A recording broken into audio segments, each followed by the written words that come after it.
হযরতকে আলোচনা করার জন্য অনুরোধ জানাচ্ছি।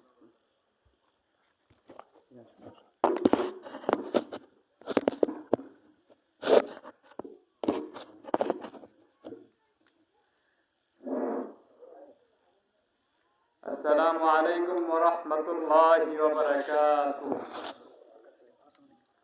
إن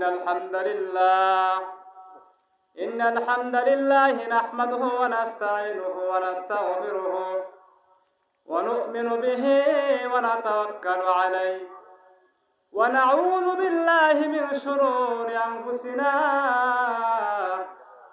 ومن سيئات أعمالنا. من يهده الله فلا مضل له ومن يضلله فلا هادي له. وقال رسول الله صلى الله عليه وسلم عن أبي هريرة رضي الله عنه قال قال رسول الله صلى الله عليه وسلم دخل الجنة بسم الله الرحمن الرحيم قل هو الله أحد الله الصمد لم يلد ولم يولد ولم يكن له كفوا أحد. بسم الله الرحمن الرحيم إياك نعبد وإياك نستعين.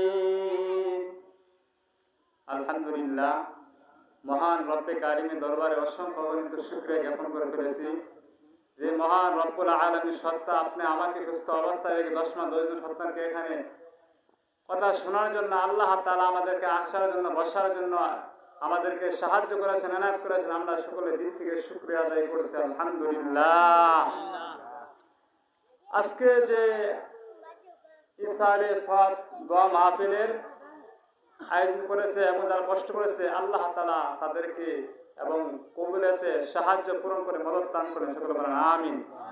আমি আপনাদের সামনে সূরা ইখলাস এবং কোরআন হাদিস থেকে কিছু কথা বলার চেষ্টা করেছি। মাওলাই কারীম যেন আপনাদের এবং আপনাদের খেদমত করার জন্য আল্লাহ তাআলা আমার মুখ থেকে এমন কিছু কথা বের করে দেন যেন আপনারা নিজে আমল করতে পারেন, অন্যদেরকে আমল করা শুরু করে দেন, সকলে বলেন আমিন। আল্লাহ রাব্বুল আলামিন বলেছেন ইয়্যাকা না'বুদু ওয়া ইয়্যাকা নাস্তাঈন। আল্লাহ রাব্বুল আলামিন বলে দিয়েছেন বান্দা ইবাদত করতে হবে। আল্লাহ রাব্বুল আলামিন এই আয়াত কেন ব্যবহার করলেন? তাফসীরে কিতাবের মধ্যে এসেছে লিয়াবুদুল্লাহ, তারা যেন ইবাদত করে। লিয়াবুদুল্লাহ ওয়াহিদ মুতাকাল্লিম সিগা বলেছে ইবাদত করতে হবে আল্লাহ তাআলার জন্য, সন্তুষ্টের জন্য। শুধু তাই নয়, আল্লাহ রাব্বুল আলামিন আয়াতের আল্লাহ তাআলা বলে নাই, আল্লাহ রাব্বুল আলামিন বলেছেন বান্দা ইবাদত করতে গোলাম করতে হবে, আল্লাহ যা বলে বিধানের সব সম্মানতে হবে। ওয়া ইয়্যাকা নাস্তাঈন, আল্লাহ রাব্বুল আলামিন বলে দিয়েছেন সাহায্য প্রার্থনা করতে হবে আমার কাছে। দুনিয়ার কোন মানুষ আপনাকে সাহায্য করতে পারবে না। আপনাদের ইবাদতটা যদি ইবাদতের মতো হয়, গোলামিটা যদি আল্লাহ তাআলার জন্য হয়, নামাজ পড়েন, আল্লাহর হুকুম অনুযায়ী চলেন, সাজদাটা যদি আল্লাহর জন্য পরিপূর্ণভাবে গুনাহমুক্ত অবস্থায় দিতে পারেন, তাহলে আমার আল্লাহ ওয়াদা দিয়ে বলে দিয়েছেন ওই বান্দাকে আমি আল্লাহ তাআলা তাকে সাহায্য এবং পূরণ, তাকে যখন যে সমস্যা পূরণ করিয়া দিব। সুবহানাল্লাহ বলেন। শুধু তাই নয়, আল্লাহ রাব্বুল আলামিন কেন আয়াত ব্যবহার করে বললেন ওয়া ইয়্যাকা নাস্তাঈন, পৃথিবীর কোনো মানুষ তোমাকে সাহায্য করতে পারবে না, বরং আমি আল্লাহ তাআলা তোমাকে আনার সেখানে সব জায়গায় ডাকতেছি বান্দা আমাকে একটু স্মরণ করো, সাহায্য আমার কাছে প্রার্থনা করো। আমি আল্লাহ তাআলা তোমাকে সাহায্য দেওয়ার জন্য, সব জায়গায় মদদ দেওয়ার জন্য চেষ্টা করতে শুরু করেছে। আমি আল্লাহ তাআলা বান্দা তুমি যদি পেরেশান থাকো, আমি আল্লাহ তাআলা সমস্ত প্রকার তোমাকে হেফাজত করব। শুধু তাই নয়, বুখারী শরীফের হাদিসের মধ্যে আছে আল্লাহ রাসূল সাল্লাল্লাহু আলাইহি ওয়াসাল্লাম বলেছেন কোন ব্যক্তি যদি নামাজের পরে সুবহানাল্লাহ 33 বার, আলহামদুলিল্লাহ 33 বার, আল্লাহু আকবার 34 বার ওই আমলগুলি যদি করে, আমার রাসূল ওয়াদা দিয়ে বলে দিয়েছেন ওই বান্দার গুনাহগুলি মাফ হয়ে যায়। শুধু তাই নয়, কেমন মাফ হয়ে সগীরা গুনাহগুলি মাফ করে দেয়। সুবহানাল্লাহ বলেন। শুধু তাই নয়, আল্লাহ রাসূল সাল্লাল্লাহু আলাইহি ওয়াসাল্লাম বলেছেন, এক বুজুর্গ কিতাবের মধ্যে লিখে দিয়েছেন, তিনটা জিনিসকে যারা স্মরণ করে, যারা আখিরাতকে নিয়ে ভয় করে, কোরআন তালাওয়াত করে এবং কোরআন তালাওয়াত করে জিকির করে, ওই বুজুর্গ আল্লাহ কিতাবের ভাষায় লেখেন, তিনটা আমল যদি কোনো ব্যক্তি করতে পারো, তাহলে আমি ওয়াদা দিয়ে বলে দিয়েছি তোমাকে সমস্ত পথগুলি সহজ করে দেয়। সুবহানাল্লাহ বলেন। এই জন্য আমার মা বোনেরা খুব খেয়াল করে কথাগুলি শোনা চাই, এদের সাথে কোনো দিকে নজর নাই। আল্লাহ রাসূল সাল্লাল্লাহু আলাইহি ওয়াসাল্লাম বলে দিয়েছেন, তাহলে তোমরা যদি আমলগুলি করতে পারো, আমি আল্লাহ তাআলা ওয়াদা দিয়ে বলে দিলাম, ওই বান্দা যখন যে আমলগুলি করবে, আমলগুলি করার কারণে তার সমস্ত যা কিছু গুনাহ করেছিল, আমলগুলি করার কারণে গুনাহ থেকে বেঁচে থাকবে এবং তার সমস্ত আগের থেকে পরিবর্তন হতে থাকবে। সুবহানাল্লাহ বলেন। শুধু তাই নয়, বুখারী শরীফ হাদিসের মধ্যে আর অনেক বর্ণনার মধ্যে আসছে, আল্লাহ রাসূল সাল্লাল্লাহু আলাইহি ওয়াসাল্লাম হাদিসের মধ্যে বলে দিয়েছেন, তাহলে বলা হয়েছে তিনটা আমল সর্বদাই করতে হবে। তিনটা আমলের দ্বারা নিজে আমল করবো, অন্যদেরকে উৎসাহিত করব। কারণ একটা আমলের দ্বারা একটা মানুষ যদি হেদায়েত হয়ে যায়, আমার আল্লাহ ওয়াদা দিয়ে বলে দিয়েছেন, ওই বান্দাকে শুধু মাফ করবো, শুধু তাই নয়, ওই লোকদের আমার আসার কারণে আমি আল্লাহ তাআলা তাকে মাফ করে দেব, তার মধ্যে কোনো সন্দেহ নাই।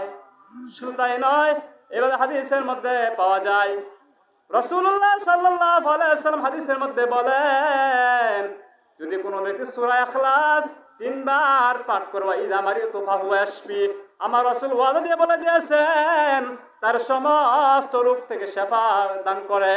সুবহানাল্লাহ বলেন।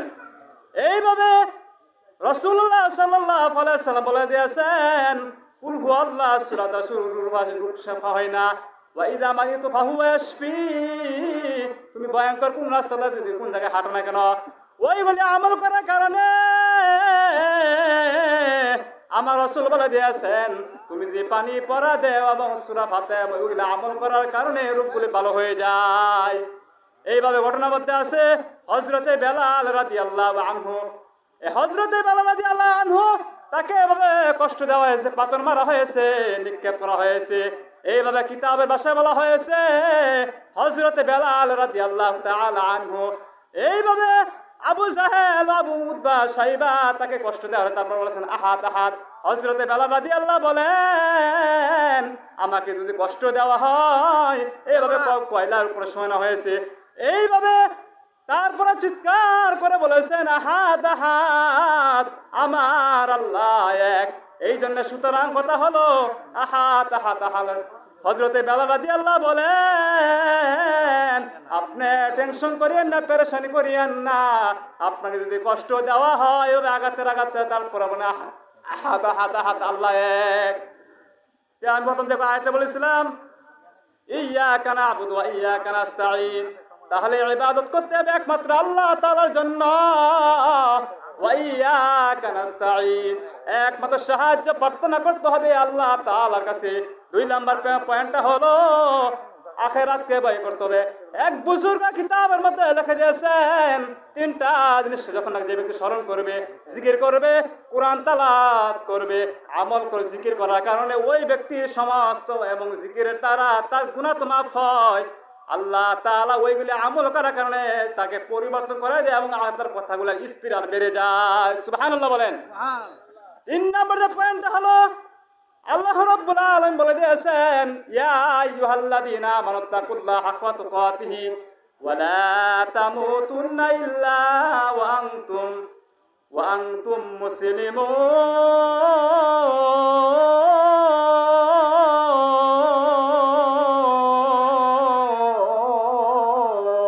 আল্লাহু আকবার। আল্লাহ রাব্বুল আলামিন বলে দিয়েছেন, ইয়া তো হরফে না বলেছে আয় আইয়ুহাল্লাযীনা আমানু, সারা যারা সকল ইমানদাররা তোমরা ভয় করো, মতো ভয় করতে পারলে আল্লাহ তাআলা তার জন্য সমস্ত পথ আল্লাহ তাআলা সহজ করিয়া দেন। এই জন্য সম্মানিত হাজিরিন, আল্লাহ রাব্বুল আলামিন বলেছেন, মুফাসসিরিন কেরাম 3টা আয়াতে তাফসীরে ব্যাখ্যা লিখেছেন। 1 নাম্বার হলো গুনাহ মুক্ত অবস্থা থাকতে হবে, 2 2 নাম্বার হলো সর্বদাই সত্য কথা বলতে হবে। 3 নাম্বার হলো গুনাহমুক্ত অবস্থা থাকতে হবে। তাহলে আল্লাহ তাআলা বলে দিয়েছেন, এই আয়াতের ব্যাখ্যা অসংখ্য উলামা ইকরাম শুধু আয়াত তাফসীর ব্যাখ্যা করে না, আল্লাহ রাব্বুল আলামিন শুধু এতটুকু বলে নাই। আল্লাহ তাআলা বলেন, বান্দা তুমি আমার সঙ্গে যেখানে থাকো না কেন, আমি আল্লাহ তাআলা ওয়াদা বলিয়া দিলাম, ওই বান্দা তুমি যেখানে খেত খাওয়া যেখানে কাজ করো, তুমি রাস্তায় চলা থাকো না, আমি আল্লাহ তাআলা ওয়াদা দিয়ে বলে তোমার সমস্ত পথগুলি আমি আল্লাহ তাআলা নির্ধারিত সহজ করিয়া দেই। সুবহানাল্লাহ বলেন। এই জন্য সম্মানিত হাজিরিন, আল্লাহ রাব্বুল আলামিন বলেছেন, মাইয়াহদিহিল্লাহু ফালা মুদিল্লা লাহু ওয়া মাইয়ুদ্লিলহু ফালা হাদিয়া লাহু। সারা পৃথিবী গোটা উম্মতদেরকে অনেক মানুষ অনেক উল্টাপাল্টা প্রশ্ন করে, হুজুর হেদায়েত তো আল্লাহর কাছে, কিন্তু আল্লাহকে আপনাদের মহতুল্লাহ দিব?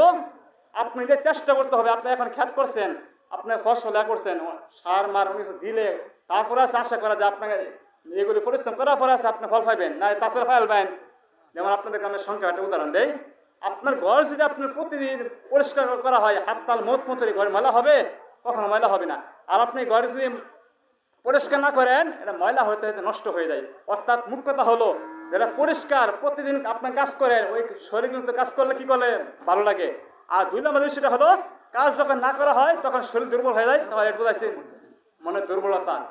এই জন্য সম্মানিত হাজিরিন, কথাগুলি বলতে গেলে অনেক লম্বা আলোচনা। আমি আবার অসুস্থ মানুষ, ওই দিন ফুলবাড়ি একটা প্রোগ্রাম করলাম, আপনার গাগরা করলাম, আবার নেত্রকোনা প্রোগ্রাম করলাম, সত্রবাড়ি প্রোগ্রাম করলাম। এই জন্য দেখার কথা হলো, আমরা কথাগুলি শুনবো, আমল করব, এবং উলামা ইকরাম তার সহজ থাকবো। অনেক মানুষ আছে বায়াত গ্রহণ করলে কি অনেক কিছু উল্লাহ নয় কথা বলে, বায়াত গ্রহণ করে ওলি আল্লাহদের কথা শুনবেন, ওলি আল্লাহদের কথা শুনতে পারলে আপনাদের অনেক কিছু পরিবর্তন আসবে। অনেক মানুষ আছে তো উল্টা পাল্টা কথা বলে, কিন্তু যে বিষয়ে না রাখছে, যেমন একটা বুঝাই আমাদের লাইনে অনেক আছে, বুঝেন অনেকে 4 প্রকার: মারিফত, হাকিকত, তরিকত।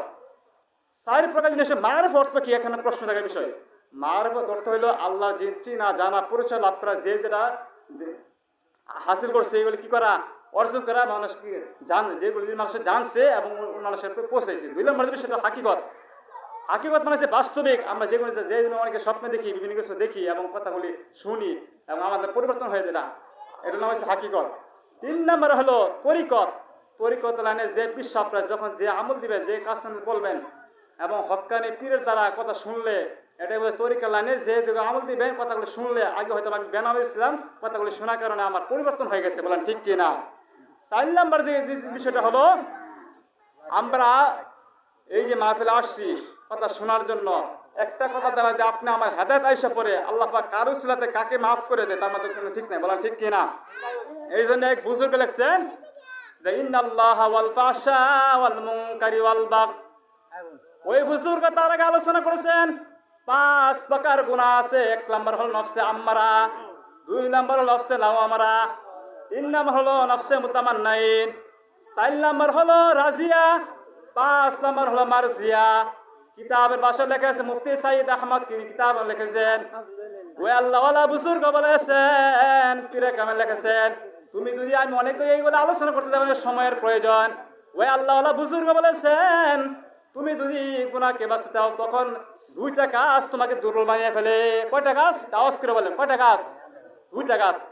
2 নম্বর লাস্টে হলো মারজিয়া, রাজিয়া। তাহলে ওই আল্লাহওয়ালা বুজুর্গ লিখেছেন, ওই গুনাহ থেকে যদি বাঁচতে চাও, সুবহানাল্লাহ, আলহামদুলিল্লাহ 3 দিনের স্মরণ করতে হবে, জিকির করতে হবে, তালাত করতে হবে। আর 3 নম্বরটা বলা হয়েছে, আল্লাহ তাআলার বিধানগুলি মানতে হবে। ওই আল্লাহওয়ালা বুজুর্গ লিখেছেন, তাহলে গুনাহ থেকে বাঁচতে হবে, অন্যদেরকে বাঁচাইতে হবে, নির্দেশকার। এই জন্য সুতরাং কথা হলো, তখন বুজুর্গ আয়াতে তখন আল্লাহ তাআলা বলেছেন, ইন্নাল্লাহা ওয়াল ফাহশা ওয়াল মুনকারি ওয়াল বাগ। আমি আল্লাহ রাব্বুল আলামিন জানাই দাম, নিশ্চয় নামাজ দ্বারা সমস্ত সব পরিপূর্ণ সাকসেসফুল আছে, তোমাকে সাহায্য করবে। সুবহানাল্লাহ বলেন। আল্লাহ রাব্বুল আলামিন বলেছেন, নিশ্চয় নামাজ দ্বারা সমস্ত ফায়াসে খারাপ কাজ থেকে বিরত রাখে। আপনি নামাজ পড়েন, আল্লাহ তাআলাকে সাহায্য করেন, আল্লাহ মানে গুনাহ করিয়ে ফেলেছি, আল্লাহ আপনাকে মাফ করেন। তখন আমার আল্লাহ তাআলা বলেন, ওই বান্দা নামাজ পড়ে আমাকে সাহায্য করতে কারণে আমি আল্লাহ তাআলা তোমাকে সমস্ত প্রকার টেনশন পেরেশান থেকে আমি আল্লাহ তাআলা হেফাজত করি। সুবহানাল্লাহ বলেন। শুধু তাই নয়, আল্লাহ রাব্বুল আলামিন এই জন্য বলে দিয়েছেন, ইন্নাল্লাহা ওয়াল ফাহশা ওয়াল মুনকারি ওয়াল বাগ। আমি আল্লাহ রাব্বুল আলামিন জানাইলাম, আমি নামাজ সমস্ত সবকিছু করবেন, এই বিষয়টা এরকম নয়। আমি আল্লাহ তাআলা বান্দা যে কঠিন বিপদে পড়িয়া যায়, আমি আল্লাহ তাআলা সর্বক্ষেত্রে বলি, বউ বান্দা তুমি কোন সমস্যা কোন জায়গার মধ্যে আসো, আমার কাছে একটু সাজদা করে আমার কাছে সাহায্য প্রার্থনা পেরেশান থেকে হেফাজত করো। তাহলে আমার আল্লাহ তাআলা বলে দিয়েছেন, ওই বান্দা আমাকে সাহায্য প্রার্থনা আমার কাছে বলার কারণে আমি আল্লাহ তাআলা তার সমস্ত পেরেশানিগুলো দূর করে আমি আল্লাহ তাআলা তার সব মুক্ত করিয়া দেয়। সুবহানাল্লাহ বলেন। তো এই জন্য সুতরাং কথা বলতে গেলে অনেক সময়ের প্রয়োজন। মেহমান আসছেন, একটু কথা বলবেন, আমার বন্ধু মানুষ। এই জন্য যা কিছু বলেছি আল্লাহ তাআলা আমাদের সকলকে বুঝিয়া শুনিয়া শুনলেওয়ালাকে বললেওয়ালাকে আল্লাহ তাআলা আমাদের সকলকে আমল করার তৌফিক দান করে, সকলে বলেন আমিন। আমিন। আপনার যদি মাহফিল যদি পরিপূর্ণভাবে হক আদায় না করেন, আপনাদের এলাকার হক নষ্ট করলে আল্লাহর কাছে আপনাদের জবাবদাহি করতে হবে। এই জন্য পরিপূর্ণভাবে আপনাদের হক আপনারা পরিপূর্ণভাবে সাকসেসফুল করে দেবেন। আর আপনারা মিলেমিশে সাহায্য করে মানুষদের উপকার করবেন, তা তো সব আছে। মানুষের ক্ষতি করেন না, মানুষের সাথে ক্ষতি করেন, মানুষের কিন্তু মানুষ চোখের পানি পড়লে আল্লাহ দুনিয়াতে তার বিচার শুরু করে দেয়। বলেন ঠিক কিনা? আল্লাহ আমাদের সকলকে কথাগুলি শুনিয়ে বুঝে শুনিয়ে আমাদেরকে সকলকে আমাদের ওলিদের সোহবতে এবং এই লাইনে থাকার জন্য, তরিকত লাইনে এবং ফায়াজ নেওয়ার জন্য সকলকে বারাকাত দান করেন। সকলে বলেন আমিন। আসসালামু আলাইকুম ওয়া রাহমাতুল্লাহি ওয়া বারাকাতুহু।